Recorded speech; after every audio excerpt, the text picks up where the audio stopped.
Everyone, প্রতি বছর মহালয়ার দিন ভোরে টেলিভিশনের বিনোদন চ্যানেলগুলি উপস্থাপন করে তাদের মহালয়ার বিশেষ অনুষ্ঠান।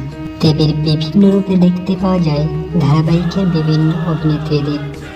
গত বছর জি বাংলা মহালয়ায় দেবী মহিষাসুরমর্দিনী পাঠ করেছিলেন অভিনেত্রী ইদিকা পাল। এবার কে হচ্ছেন সেটি জানাবো ভিডিওর শেষে।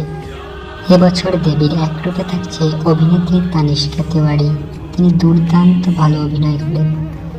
অভিনেত্রী স্বস্তিকা ঘোষও থাকছেন দেবীর এক স্নেহময়ী রূপে। তার অভিনয় দক্ষতা সম্পর্কে আমরা সবাই জানি।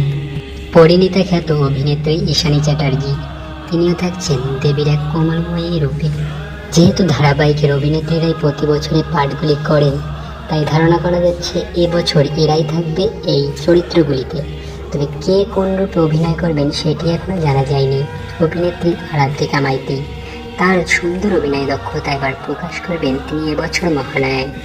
একই সাথে পল্লবী শর্মা এবং অভিনেত্রী দেবপ্রিয়া বসু, তার সাথে তার দিদি দেবাদ্রিতা বসু, তারাও কিন্তু এবছর মহালয়ায় থাকছে দেবীর বিভিন্ন রূপে।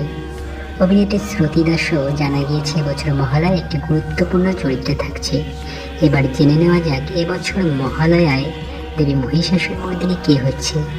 হ্যাঁ বন্ধুরা, এবছর মহালয়ায় মহিষাসুরমর্দিনীর পাঠ করবেন অভিনেত্রী মিমি চক্রবর্তী। মহাদেবের ভূমিকায় কে থাকবেন সেটা এখনো জানা যায়নি। তবে অভিনেতা রুবেল দাস এবং বিশ্বরূপ বন্দ্যোপাধ্যায়ের মধ্যে একজন হচ্ছে।